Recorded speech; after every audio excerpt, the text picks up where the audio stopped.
عزیز مسلمانوں، آج کا واقعہ بہت ہی قابل غور واقعہ ہے۔ ایک محلے میں امیر کبیر فیملی رہا کرتی تھی اور وہ اسی محلے کے امام مسجد اس اللہ والے سے بے حد محبت کیا کرتے تھے، بے حد محبت کرتے تھے۔ چھوٹی سی فیملی تھی۔ انہوں نے اپنا ایک مکان تعمیر کروایا اور انہوں نے سوچا کیوں نہ ہم اس محلے کے امام مسجد کی ہم دعوت کریں تاکہ یہ آئیں ہمارے نئے گھر میں، ہماری دعوت بھی کھائیں اور ہمارے لیے دعا بھی کریں۔ انہوں نے اس مسجد کے امام کی دعوت کر دی۔ وہ مسجد کے امام آئے اور انہوں نے کھانا کھایا اور ان کے لیے دعا بھی کی۔ اور اسی کھانے کے دوران اسی کمرے میں، جس کمرے میں وہ بیٹھے تھے، وہاں ایک 5,000 کا نوٹ گرا پڑا تھا۔ قاری صاحب نے جب دیکھا کہ 5,000 کا نوٹ یہاں پہ گرا پڑا ہے، انہوں نے اٹھایا اور انہوں نے آس پاس دیکھا، انہیں کوئی جگہ نہ ملی۔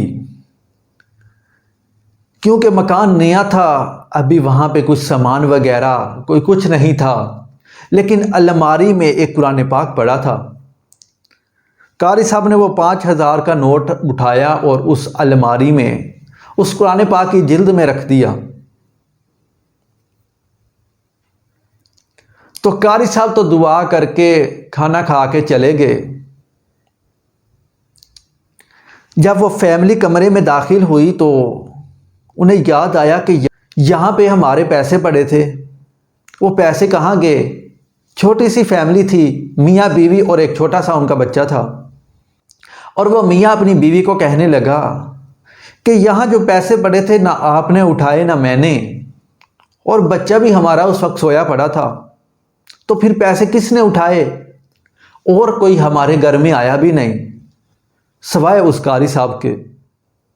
انہوں نے کیا کیا، اس قاری صاحب سے پوچھا بھی نہیں جا کے کہ آپ نے اٹھائیں، یا وہ ہمارے پیسے تھے وہ ہمیں مل نہیں رہے، کوئی بات نہیں پوچھی۔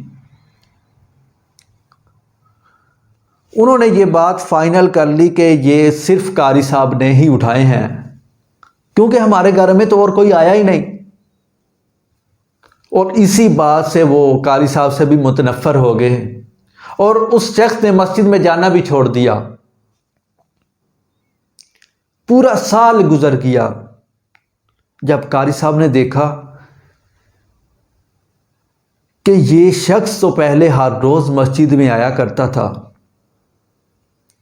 اب اتنا عرصہ گزر گیا، نہ تو مسجد میں کبھی آیا،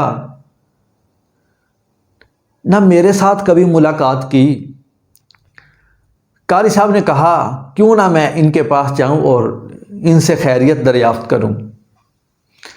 قاری صاحب ان کے گھر چلے گئے۔ قاری صاحب نے ان کے گھر کے دروازے کی دستک دی اور وہ شخص باہر آیا، اور قاری صاحب نے اس سے خیریت دریافت کی کہ آپ پہلے ہر روز مسجد میں آیا کرتے تھے، اب پورا سال گزر گیا، اب آپ نے مسجد کا دروازہ تک نہیں دیکھا۔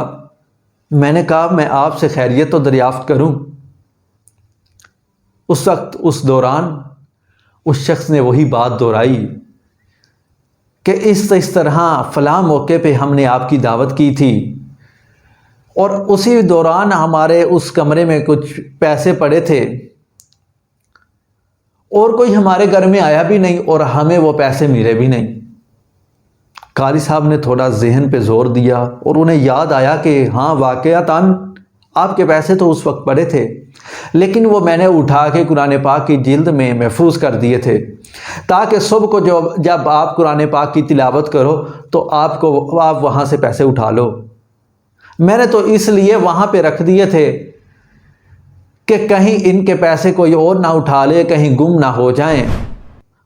مجھے پھر اس وقت آس پاس کہیں جگہ بھی نہیں ملی، تو میں نے پھر قرآن پاک کے جلد میں محفوظ کر دیے تھے۔ اور اسی دوران وہ شخص گیا اور اس نے قرآن پاک اٹھایا، اور قرآن پاک اٹھایا تو اس کو جب کھولا تو اس کے اندر وہ 5,000 روپے کا نوٹ اسی طرح محفوظ تھا۔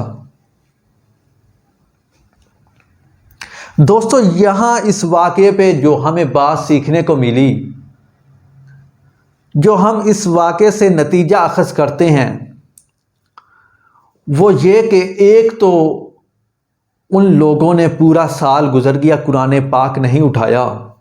کتنے افسوس کی بات کہ پورا سال گزر گیا اور انہوں نے قرآن پاک کو اٹھا کر تک نہیں دیکھا۔ اور دوسری بات، اس غلط فہمی کی وجہ سے وہ دین سے بھی دور ہو گئے، وہ دین سے بھی منتفر ہو گئے۔ ایسے ہزاروں واقعات ہمیں سننے کو ملتے ہیں کہ لوگ ایسی چھوٹی چھوٹی باتوں پر بجائے اس کے کہ اس بات کی تحقیق کریں، لیکن وہ اپنی من مرضی سے دین سے بھی ہاتھ دھو بیٹھتے ہیں۔ دوستو یہاں پہ میں آپ کو یہی پیغام دوں گا، یہی بات کرنا چاہوں گا، اگر کوئی بھی آپ کے ساتھ کوئی بھی معاملات پیش آئیں، کوئی بھی واقعہ پیش آئے تو اس کی تحقیق ضرور کر لیا کریں۔ ایسی ہزاروں غلط فہمیاں ہوتی ہیں جن سے لوگ بڑے بڑے فیصلے کر لیا کرتے ہیں، بجائے اس کے فیصلے کرنے کے آپ اس بات کی تحقیق ضرور کیا کریں۔